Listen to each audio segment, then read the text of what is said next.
오늘 말씀을 함께 나누겠습니다. 야곱은 참으로 축복에 집착한 사람입니다. 믿음이라고 말하기엔 이름처럼 참 야비한 방법을 많이 사용했습니다. 그러나 그 야곱이 우리의 모습이고 인간의 모습입니다. 에서를 속이고 아버지를 속이고 약속의 축복을 받아냈지만 그 역시 인생이 순탄치 않았습니다. 외삼촌 집으로 도망해서 또 외로운 처지에 두 아내를 얻었지만 그러나 그는 자신이 그랬던 것처럼 외삼촌에게 속아 14년을 무료 봉사해야 했습니다. 오늘 야곱이 라반을 만났을 때 얻을 수 있는 지혜를 가지고 우리 인생에 만나는 라반을 잘 대처하는 저와 여러분이 되기를 소망합니다. 첫 번째입니다. 야곱, 라반에게 속다. 라반은 야곱에게 처음엔 참 호의적이었습니다. 형을 피해 어머니 고향으로 온 그에게 라반은 호의적으로 그를 환대해 주었습니다. 먹을 것, 잠자리 모두 제공해 주었습니다. 처음 야곱에게 라반은 너그러운 고용주였습니다. 마음 좋고 자신을 돌봐줄 것 같고 또 자기 꽤 넘치는 야곱에게 라반은 별로 그리 무서운 사람은 또 어려운 사람은 아니었습니다. 그러나 야곱의 인생이 라반으로 인해 또 다른 고난이 될 줄 아무도 야곱도 처음부터 몰랐습니다. 목표를 위해 누군가를 속여야 했던 야곱은 라반에 의해 속아서 14년이나 가장 젊은 인생을 투자해야 했습니다. 오늘 본문은 14년이 지나고 이제 야곱이 요셉을 얻은 후에 자신의 고향으로 돌아가려고 할 때였습니다. 자신의 꽃다운 젊음을 외삼촌의 가정에 팔리고 이제 라반은 야곱으로 인해 많은 축복을 얻었습니다. 라반의 가정은 가축의 떼를 얻었다고 성경은 말합니다. 라반은 이제 이 모든 축복이 야곱의 하나님으로 인한 것이라고 라반은 말했습니다. 그리고 라반에게 야곱은 놓치고 싶지 않은 젊은 일꾼이었습니다. 그렇지 않을까요? 머리 좋고 일 잘하고 그로 인해 이미 많은 이득을 취해본 그는 절대 야곱을 놓치고 싶지 않았을 것입니다. 그래서 라반이 말합니다. 이제 품삯을 네가 정해보라고 말입니다. 근데 야곱 입장에서는 그런 라반의 제안이 썩 달갑지만은 않은 것은 이미 너무 많이 속아봤기 때문입니다. 자신과 딜을 하자고 거래를 하자고 약속을 하자고 말하는 그 고용주를 이제 믿을 만한 사람이 못 된다는 걸 야곱도 머리 좋은 잔깨 좋은 야곱도 파악했습니다. 31장에 보면 야곱이 아내들에게 이렇게 말합니다. 당신의 아버지는 나에게 10번이나 속였다고 말입니다. 자신의 삭슬 10번이나 변경했다고 말합니다. 야곱에게 라반이 어느 정도의 사람인지 우리는 알 수 있습니다. 그런 라반에게 야곱을 해치지 못하도록 보호해 주신 분은 하나님이셨습니다. 라반은 야곱과의 수많은 품삯을 어겼습니다. 라헬을 레아로 둔갑시켜 7년을 거저 부려 먹었던 시작부터 말입니다. 가장 믿을 수 없는 사람, 그러나 야곱에게 아버지 집을 지금 돌아가지 않으려고 한다면 다른 대안이 없었습니다. 야곱에게 주어진 환경이 라반이었습니다. 왜 야곱은 라반을 만나야만 했을까요? 두 번째입니다. 야곱에게 라반이 필요한 이유입니다. 우리는 인생에서 라반 같은 환경, 라반 같은 사람을 만날 때가 있습니다. 왜 만날까요? 별로 안 유쾌한데. 그렇지 않습니까? 첫 번째입니다. 우리가 라반을 만나야 하는 이유. 같이 읽겠습니다. 라반이 새로운 품삯으로 재산을 증식해 가는 야곱이 달갑지 않았습니다.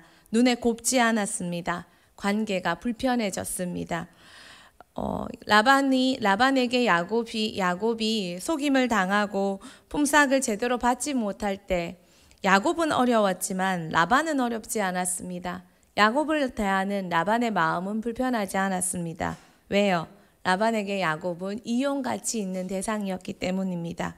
그런데 새로운 약속을 체결하고 야곱의 재산이 점점 많아져 가자 이제 라반에게 야곱도 편한 존재가 되지 못했습니다. 라반에게 야곱은 적수처럼 느껴졌습니다. 마음 좋은 고용주, 그리고 그 고용주에게 이용당하는 사위. 여기까지는 괜찮았는데 이제는 고용주의 재산을 위협하는 적수. 이것이 그들의 관계가 되었습니다. 그들의 관계는 참 구조조정이 많았습니다. 이제 진짜 라반과 헤어져야 할 때가 왔습니다. 생명마저 위협당하는 것 같았습니다. 야곱이 얼마나 생명마저 위협당하는 것처럼 느껴졌냐면 야곱이 자신의 아내들에게 이제 도망갑시다 라는 말을 그 아내들을 야외로 불러서 자신이 일하는 곳에 불러서 아무도 듣지 못하는 그 벌판 한가운데서 아내들에게 자신의 처지를 설명하는 야곱을 볼 때 야곱은 상당한 목숨의 위협을 느꼈던 것 같습니다. 이런 어려운 상황에서 야곱은 자신이 도망쳐 올 때 에서와의 불편한 관계, 목숨이 위협되는 상황에서 자신을 만나주신 하나님, 그리고 이제 라반과의 관계에서 목숨이 위협되는 상황이 되어서야 이제 야곱은 하나님을 생각합니다. 늘 변동 많은 세상, 변화무쌍한 관계, 자신에게 호의적인 것 같지만 죽이려 드는 변함없는 많은 관계들 속에 야곱은 이 세상에 가장 변함없으신 그 한 분을 이제 생각나게 합니다. 라반이 위협될 때, 관계가 어려울 때 우리에게 변함없는 한 분이 생각나는 때입니다. 창세기 31장 1절에서 5절 말씀 같이 한번 보도록 하겠습니다.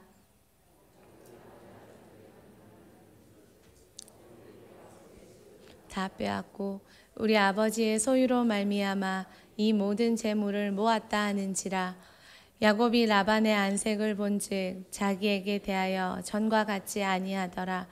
여호와께서 야곱에게 이르시되 내 조상의 땅 내 족속에게로 돌아가라.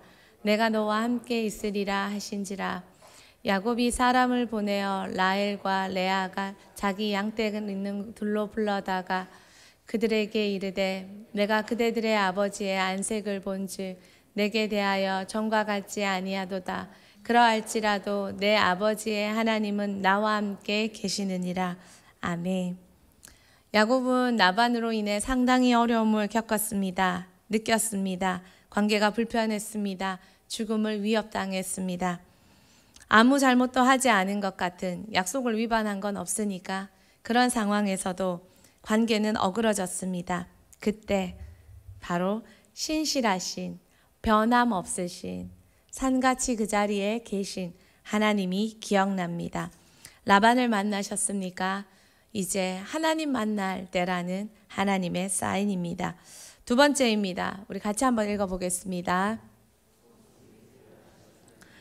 성숙이 필요한 시간입니다. 폰 라트가 이렇게 말합니다.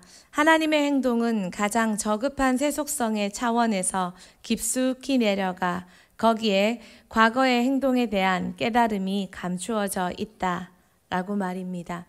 하나님의 행동, 하나님의 역사는 우리 가장 부족한 모습, 가장 약한 모습을 알게 하는 바로 그 사인이라는 것입니다. 하나님은 우리가 깨닫길 원하십니다. 우리 본연의 모습을 말입니다. 우리가 라반을 만났습니다. 라반은 어떤 사람입니까? 나를 가장 닮은 사람입니다. 그리고 나를 가장 보여주는 사람입니다. 우리 삶에서 지금 가장 나를 불편하게 만드는 관계, 사람 한번 생각해 보십시오. 여러분 누구 있습니까? 있습니까? 은총이니 있습니까? 가장 불편한 관계. 너무 초롱초롱하게 예배 잘 드리는데 우리 삶의 가장 불편한 관계, 가장 싫은 관계, 가장 힘든 관계 자식입니까? 그 사람이 바로 우리의 라반이고 우리를 가장 많이 성숙시켜주는 사람입니다. 잠언 27장 17절 말씀 같이 한번 읽겠습니다. 사람이 그의 친구의 얼굴을 빛나게 하느니라. 현대인의 성경도 유사하지만 이렇게 표현되어 있습니다. 철이 철을 날카롭게 하는 것처럼 사람은 사람이 날카롭게 한다. 철은 철로서 다듬어집니다. 사람도 사람으로 만들어집니다. 우리를 다져가는 것은 사람입니다. 인간관계입니다. 야곱에게 라반이 그런 존재였습니다. 속이는 자에서 그가 속는 자가 될 줄 야곱이 알았을까요? 성숙을 위해 직면은 가장 필요한 시간입니다. 라반은 우리를 직면하게 해주는 사람입니다. 라반은 레아를 라헬로 둔갑시켜 시집 보냈습니다. 평생 딸이 받을 상처를 다 아버지는 단 한 번도 생각해 보지 못했을까요? 그렇게 팔려가는 딸의 자존심과 마음은 어땠을까요? 딸마저 자기의 재산 증식의 목적으로 사용하는 아버지, 그것이 라반이었습니다. 가족관계를 이용해 자신의 목적을 성취하는 사람, 야곱, 그렇지 않았을까요? 형과의 관계, 형이 좋아하는 죽 한 그릇 이용해서 자신의 목적을, 그것이 아무리 축복이라 해도 가족관계를 이용해서 목적을 성취하는 사람, 야곱과 라반은 참 많이 닮았습니다. 야곱은 라반을 만나야만 했습니다. 그래야 성숙할 수 있기 때문입니다. 세 번째입니다. 우리 같이 한번 읽어보도록 하겠습니다. 하나님의 지혜를 의지해야 함을 배우게 합니다. 야곱은 자기 꾀로 충만한 사람입니다. 형의 발꿈치를 잡고 나올 만큼 그는 자기의 지혜로 축복을 차지하고 인생을 살아온 사람입니다. 이게 안 되면 저걸로, 저게 안 되면 요렇게, 여기서 안 되면 저기서. 그런데 야곱이 이제 제대로 된 적수를 만났습니다. 라반에게는 그게 안 통합니다. 라반은 언제나 모든 것이 야곱 한 수 위였습니다. 그러니 꾀도 머리도 지혜도 그리고 포악하기도 모든 것이 야곱 한 수 위였습니다. 그러니 야곱이 자기 꾀를, 자기 지혜를 버릴 수밖에 없었습니다. 야곱이 자신 있는 자기 지혜의 영역에서 이제 하나님의 지혜의 영역으로 돌아설 때입니다. 라반에게 야곱이 제시하는 품삯, 아롱진 것, 점 있는 것, 검은 것, 양중에도 검은 것. 여러분, 이런 가축은 쉽지 않은 가축입니다. 단일 색상의 가축에게서 얼룩지고 아롱지고 흰 양에게서 검은 것들을 찾아내는 게 쉽습니까? 그러니 머리 좋은 라반이 당연히 흔쾌히 허락하지요. 그런데요, 야곱이 이런 식으로 가축을 증식했던 그 이유, 그것은 야곱이 하나님의 지혜라고 말합니다. 창세기 31장 10절에서 12절 말씀 같이 보겠습니다. 그 양떼가 새끼 뵐 때에 내가 꿈에 눈을 들어보니 양떼를 탄 수량은 다 얼룩무늬 있는 것과 점 있는 것과 아롱진 것이었더라. 꿈에 하나님의 사자가 내게 말씀하시기를 야곱아 하기로 내가 대답하기를 여기 있나이다 하매 이르시되 내 눈을 보라 양떼를 탄 수량은 다 얼룩무늬 있는 것 점 있는 것과 아롱진 것이니라. 라반이 내게 행한 모든 것을 내가 보았느니라. 야곱은 아내들에게 설명하면서 이것이 꿈에서 하나님이 주신 지혜라고 설명하고 있습니다. 그가 라반을 이길 지혜는 이제 야곱에게 없습니다. 그래서 야곱은 꿈에서 하나님의 지혜를 배웠습니다. 여러분, 세상을 내게로 어느 정도까지는 살 수 있습니다. 살아갑니다. 그러나 이제 더 이상 내게로, 내 능력으로 살 수 없을 때를 우리는 만납니다. 그리고 이제는 더 이상 내게 능력이 있지 않음을 알게 됩니다. 그때 우리는 하나님의 지혜를 이제서야 구하게 됩니다. 왜 야곱이 라반을 만나야 했습니까? 넘사벽 같은 라반을 만나서야만 야곱은 자기 꾀를 버리고 하나님의 지혜를 얻을 수 있게 되기 때문입니다. 당신의 라반이 당신을 하늘 지혜로 이끌어 줍니다. 결국 세상에서 하늘 지혜로 승리하는 삶이 되게 하는 것, 그것은 여러분의 라반입니다. 이제 마지막입니다. 라반을 통해 받는 은혜입니다. 라반은 우리 삶에 변함없이 하나님으로 빛나게 해줍니다. 어둠 속의 빛이 더 환하게 느껴지는 것처럼 변하는 세상, 믿을 수 없는 세상, 신실하지 못한 사람들, 그럴 때 우리는 신실하신 하나님을 그제서야 기억하게 됩니다. 찾고 더욱 찾게 됩니다. 창세기 28장 13절에서 15절 말씀 같이 한번 보겠습니다.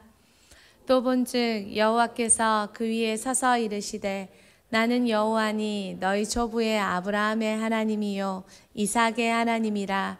내가 누워있는 땅을 내가 내 자손에게 주리니 내 자손이 이 땅에 티끌같이 되어 내가 서쪽과 동쪽과 북쪽과 남쪽으로 퍼져갈지며 땅의 모든 족속이 너와 내 자손으로 말미암아 복을 받으리라.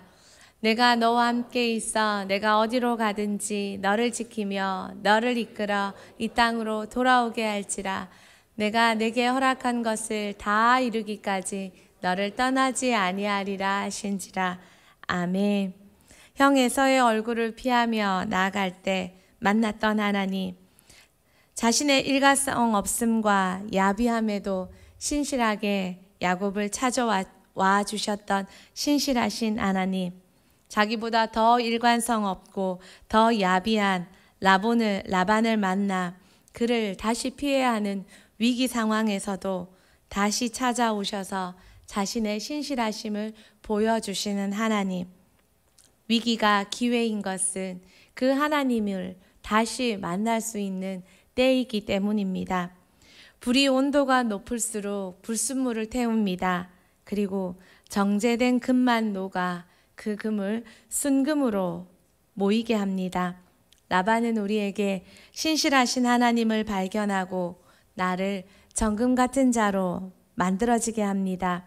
오늘도 우리 각자의 라반에게 감사하며 라반 때문에 하늘 지혜를 얻고 라반 때문에 신실하신 하나님을 찾으며 라반 때문에 더 성숙해져 가는 우리로 기뻐하고 그 하나님을 누리는 복된 새벽 되시길 축복합니다. 찬양하겠습니다.